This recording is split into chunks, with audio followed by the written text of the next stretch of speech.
ក្នុងចិត្តច្រើនណាស់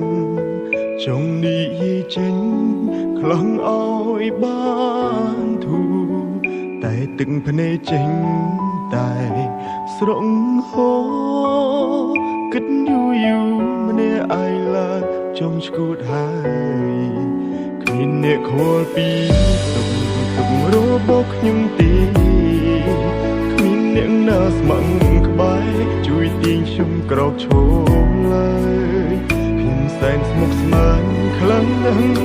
ចង់ស្ទះខួរស្លាប់ទៅហើយចង់ទាញពេលឲ្យត្រឡប់ទៅជាកុមារអាយុកាន់តែច្រើនសំពាធកាន់តែធំទុកសោកប្រមកផ្ដុំបង្កើតជាបញ្ហាជំងឺបាំងទឹកចិត្តតើគួរព្យាបាលបែបណាហូរទឹកមេត្រាហត់នឿយខ្លាំងដល់ហើយអាយុកាន់តែច្រើនបំពេញក៏កាន់ទ្វេបញ្ហាចូលហើយតែរួចតែជួបទុំអិនស្បើយគ្មានអ្នកចាំលើកទឹកចិត្តក្រៅពីខ្លួនឯងឡើយជីវិតអើយងងឹតឈឹងគ្មានគោលដៅ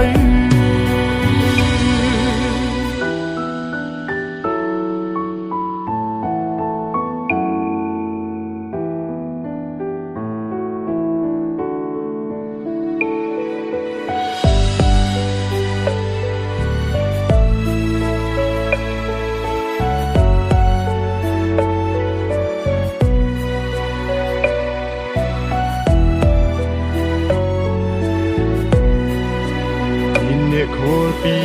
ទុករបស់ខ្ញុំទេគ្មានអ្នកណាស្ម័គ្រក្បែរជួយទាញខ្ញុំក្រោកឈរឡើយខ្ញុំសែនស្មុគស្មាញខ្លាំងណាស់ចង់ស្ទះខួរស្លាប់ទៅហើយចង់ទាញពេលឲ្យត្រឡប់ទៅជាកុមារអាយុកាន់តែច្រើនសំពាធកាន់តែធំទុកសោកប្រមកផ្ដុំបង្កើតជាបញ្ហាជំងឺបាំងទឹកចិត្តតើគួរព្យាបាលបែបណាហូរទឹកមេត្រាហត់នឿយខ្លាំងដល់ហើយអាយុកាន់តែច្រើនបំពេញក៏កាន់ទ្វេបញ្ហាចូលហើយតែរួចតែជួបទុំអិនស្បើយគ្មានអ្នកចាំលើកទឹកចិត្តក្រៅពីខ្លួនឯងឡើយជីវិតអើយងងឹតឈឹងគ្មានគោលដៅគ្មានអ្នកចាំលើកទឹកចិត្ត